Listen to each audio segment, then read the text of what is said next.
Halo, selamat malam semua. Kembali lagi di channel Cerita Merin. Kali ini saya akan membahas tentang perjalanan hidup saya. Nah, di sini nanti saya akan ceritakan perjalanan hidup saya di masa kecil saya seperti apa.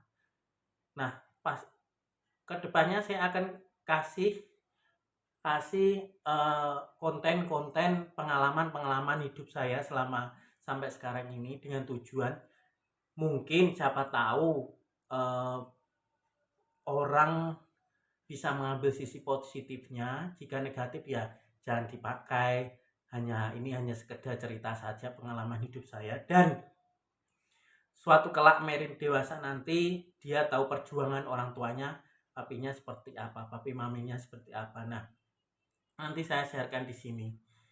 Nanti sharekan, saya bikin video di sini hingga hingga pengalaman-pengalaman perjalanan hidup sampai sekarang itu prosesnya bagaimana. Nah, saya akan membuat video ketika saya kecil dulu ya, ketika saya masih SD, SD lah ya. Saya itu lahir dari 10 bersaudara, satu yang terakhir meninggal adik saya. Nah, saya saat dilahirkan bukan dari anak yang kaya, anak pejabat, anak pegawai, anaknya kolong merat, hanya orang terpandang, bukan. Saya lahir dari keluarga yang susah, ibaratnya susah. Saya mengalami kesusahan sendiri. Saya merasakan keluarga saya begitu susahnya dulu. Mau makan aja susah gitu. Mau makan aja susah dulu. Itu yang saya rasakan ya. Ini kebetulan kan ibu. Ini kan ini saya menceritakan pengalaman saya dan Al-Fatihah buat ibu saya, Bu Wasini, almarhumah Ibu Wasini. Al-Fatihah ya. Semoga tenang di sana ya mak ya.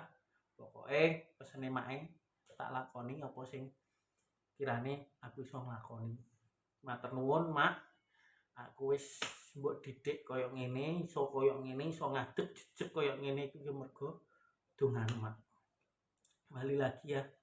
Saya dulu anaknya orang susah, susah sekali. Kalau nggak percaya tanya tetangga-tangga saya. Dulu saya makan berangkat sekolah, saya ketika orang tua nggak punya uang, saya makan nasi hampir basi yang sudah ada airnya gitu, digoreng mak saya, suruh makan sama adik saya, sama kakak saya, suruh buat sarapan karena mak saya udah nggak punya uang.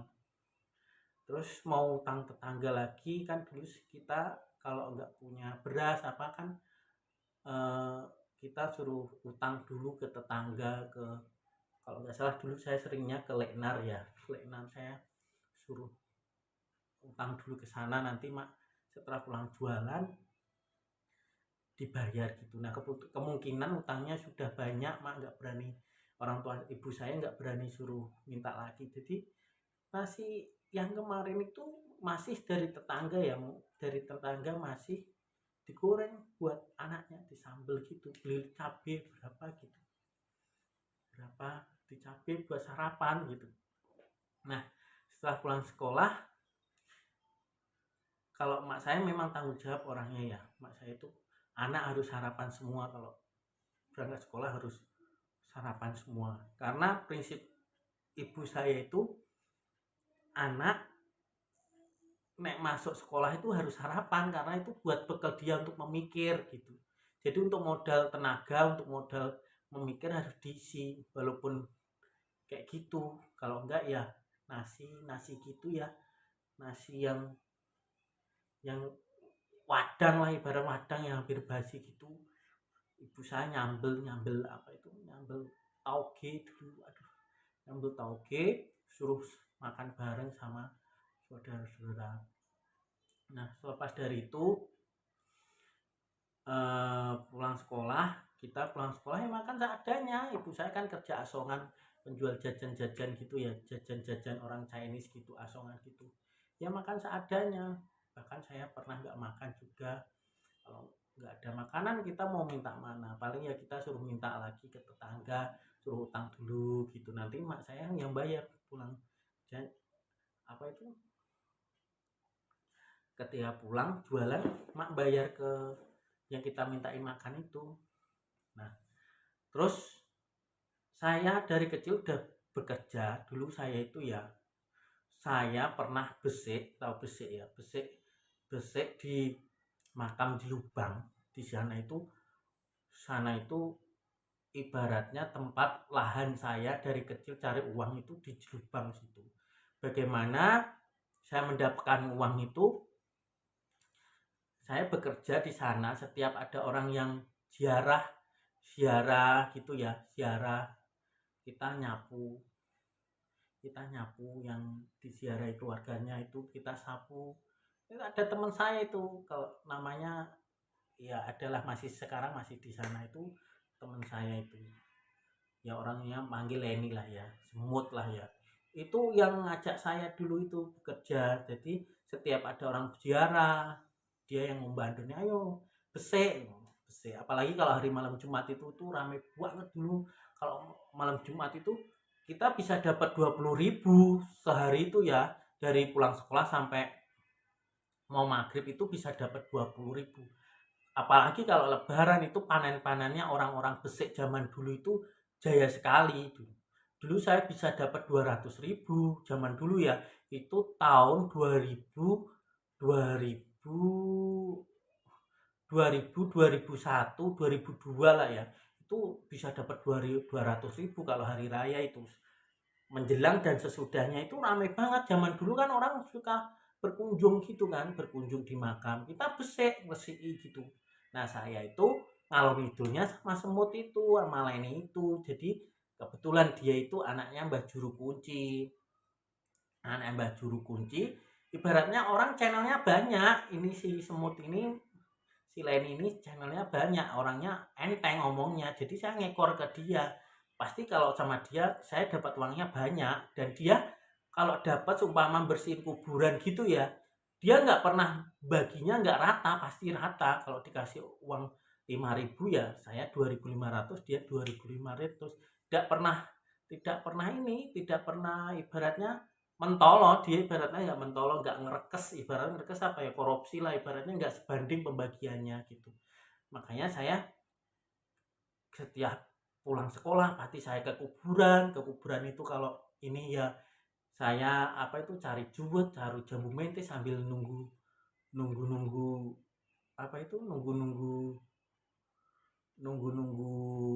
peziarah datang.